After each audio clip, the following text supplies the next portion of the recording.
Hello అందరికీ, నేను మీ భవ్య. అందరు ఎలా ఉన్నారు? నేనైతే చాలా బాగున్నాను.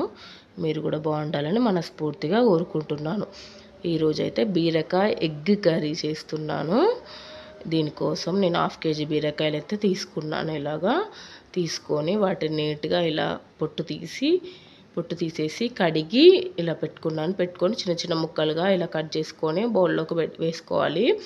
ఇప్పుడు కర్రీ కోసం ఒక ప్యాన్ పెట్టుకొని 3 టేబుల్ స్పూన్స్ ఆయిల్ వేసుకోవాలి. వేసుకున్నాక కొంచెం పోపు దినుసులు, ఉల్లిపాయలు, ఒక చిన్న ఉల్లిగడ్డ అయితే సరిపోతుంది, ఎక్కువ అవసరం లేదు.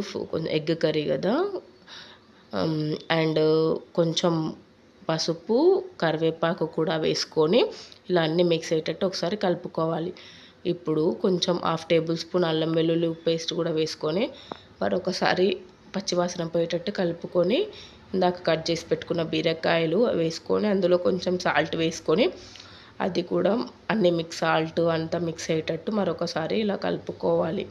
చూడండి, వీడియోలో చూపిస్తున్నట్టుగా ఇలా కలుపుకోవాలి. మూత పెట్టుకొని ఇంకాసేపు మగ్గనిచ్చాక ఒక 5 మినిట్స్ తర్వాత తీసి చూస్తే ఇలా చక్కగా మగ్గిపోయి ఉన్నాయి.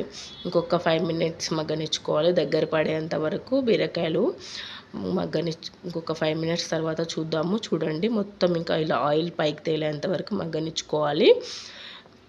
నీట్గా మగ్గిపోయింది. ఇప్పుడు దీనిలోకి మనము ఎగ్స్ వేసుకుందాము. నేనైతే 3 ఎగ్స్ వేసాను. కొంచెం ఎగ్స్ ఎక్కువ ఉండాలి కదా, బీరకాయ ఎగ్ కర్రీ అన్నప్పుడు 3 ఎగ్స్ వేసి సిమ్లో పెట్టి మూత పెట్టేసుకున్నాను. అవి కొంచెం చూడండి, ఇప్పుడు ఇవి కొంచెం ఉడికిపోయాయి. ఇప్పుడు వీటిని ఫ్లిప్ చేసుకుందాం వెనక సైడు మెల్లిగా. మొత్తం అంతా గలీజ్ కాకుండా నీట్గా ఇలా ఫ్లిప్ చేసుకోవాలి. చూడండి, వీడియోలో చూపించినట్టుగా ఫ్లిప్ చేసుకొని మళ్ళీ ఒకసారి క్యాప్ పెట్టుకోవాలి. క్యాప్ పెట్టుకొని ఇప్పుడు మళ్ళీ ఒకసారి అంతా చూడండి, వెనక సైడ్ కూడా మొత్తం ఇలా ఉడికిపోయి మళ్ళీ ఒకసారి ఇలా నీట్గా కలుపుకోవాలి. కలుపుకొని ఇంకో 2 నిమిషాలు మగ్గనిచ్చుకోవాలి. 2 నిమిషాలు మగ్గాక చూడండి, మంచిగా ఫ్రై అయిపోయింది. ఇప్పుడు ఇక్కడ పచ్చిగా లేకుండా ఇప్పుడు 2.5 టేబుల్ స్పూన్ మీ కారానికి తగ్గట్టు కారం వేసుకోవచ్చు. నేనైతే 2.5 స్పూన్స్ అయితే కారం వేసాను. మా కారం కొంచెము తక్కువ ఉంది కారం, అందుకని నేను కారం ఎక్కువగా వేస్తాను. 2.5 స్పూన్ కారం వేసుకున్నాక కొంచెం సేపు మగ్గనిచ్చుకోవాలి. మూత పెట్టుకొని ఆ కారం అన్నిటికీ పట్టేటట్టు. ఇప్పుడు చూడండి, మంచిగా నూనె పైకి తేలింది. మళ్ళీ ఒకసారి కలుపుకోవాలి. ఇలాగా కలుపుకొని దీంట్లో కొంచెం 1/2 టేబుల్ స్పూన్ ధనియా పౌడర్, 1 టీ స్పూన్ కొబ్బరి పొడి, ఇందాక సాల్ట్ కొంచెం తక్కువ వేసాను కదా, ఇప్పుడు యాడ్ చేసుకుంటున్నాను. కొంచెం సాల్ట్ కూడా వేసుకొని మళ్ళీ అంతా కలిసేటట్టు మరొకసారి ఇలా కలుపుకోవాలి.